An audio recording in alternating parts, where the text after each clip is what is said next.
Hang on. So, excuse me. Today we're going to try and put on a central locking tailgate kit on the Ranger. Sorry about the mess in the back of it. These are all the parts that you need. So, you got the actuator here, mounting bracket, and various bolts to attach the mounting bracket, and they'll loom. So basically, in summary, all of these parts here, most of them go in the tailgate, and then you have to run a cable, obviously, back to the tub, and then you will basically wire it into the power at the fuel flap, and that's what actuates, because the fuel flap on these has a lock on it as well. So yeah, let's fit her up. Alright, so first things first, a couple of screws in the tailgate. Now I've got plastic liner over there. So what I didn't know is when you got a plastic liner, it takes off that metal panel here, which is a bit weird. I don't really like that. That's probably part of the reason why the Rangers have a super light tailgate. Anyway, that comes off first. Alright, so the assembly part is easy as you got all the instructions here, and they're pretty clear, all in very easy to understand pictures. So it's all just a matter of just putting things together like this. Easy as.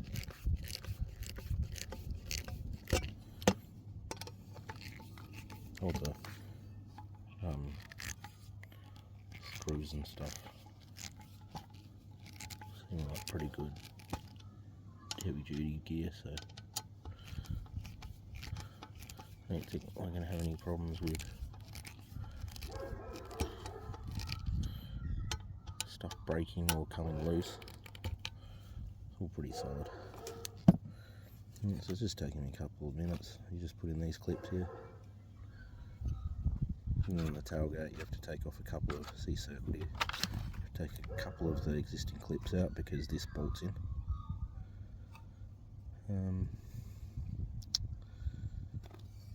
Yeah, that's pretty much done. Now you just bolt that up to the tailgate. So it looks to me like the hardest part really is just going to be routing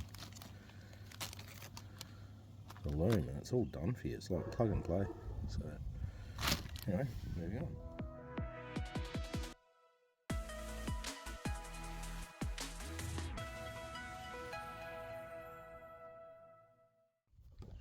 Alright, so brackets all bolted in. 1, 2, 3. There's a bracket there, that's the actuator. And then you've got this little bracket that goes onto the actuator. Now I'll put a little bit of Loctite there. And also, you've got to remember, where the bracket comes in here, you can see it there. It needs to hook into the locking lever of the tailgate. So it needs to do this actually. Okay. Right. Next part, wiring. Right, so it's a bit of a pain in the ass, but it's doable. Grommet off the tailgate, grommet off the tub, undo them. You have to feed the wiring loom. It's a bit hard to see. Anyway, you can't get through to the other side of the hole on the external side of the tailgate. So you just got to feed it through that hole. Yeah, that there. It then comes out here, which then you feed the loom through the grommet, flexible grommet. It fits, it's doable, you can do it with wire. I didn't, I just compacted it down like this and then just shoved it through and then dragged it through, and then now run the loom through there and then under the car. So we're under the car now.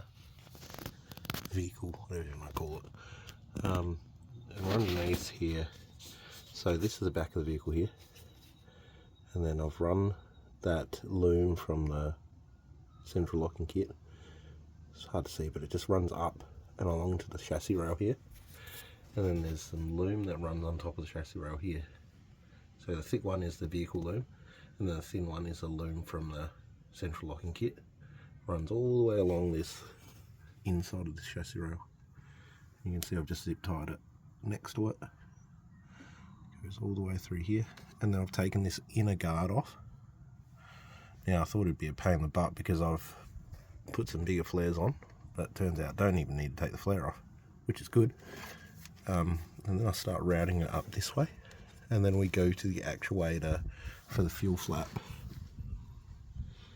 which is up behind here. Just up here, it's hard to see. There it is. And then we have to tap into that. So that's what we're up to now. It comes with these weird T-shape fittings that I haven't seen before.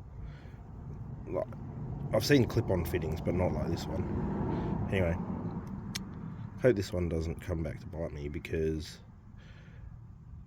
I've seen these sort of fittings fail. However, if I have any issues with the actuator, for warranty reasons, I want to fit it how they instruct it, because obviously if I go back with a complaint, they'll ask how I fitted it together. Yes, you could lie, but look, I'm just going to do it as they tell me, or the instructions tell me. Now, if I have any other issues with it, I'll just take these off and solder it. But I mean, it really is only taking a little bit of current from the actuator at the fuel flap, so we're not talking big power here, so it just needs to do its job. Doubt that we'll have any issues here. Anyway, that's positive on. Now negative goes on, and then this tees into the actuator wiring loom, and then we should be good to go. Last thing to do is to test. Now, always test your wiring before you put stuff back together. So here's the T-in, you can see. Now, I'm gonna insulate it with electrical tape. So that's the actuator for the fuel flap. That's it. It's pretty solid, but I'm just gonna tape it over to protect it. And then all that we have to do is go out the back here and test if it works. Right, so at the moment she's locked. No, unlocked, sorry. Okay. Obviously haven't put it back together yet. Now I'll test it with it open first so you can see. Here's the key.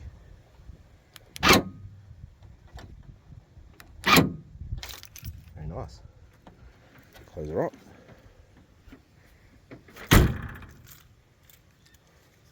Lock. Lovely. Job done.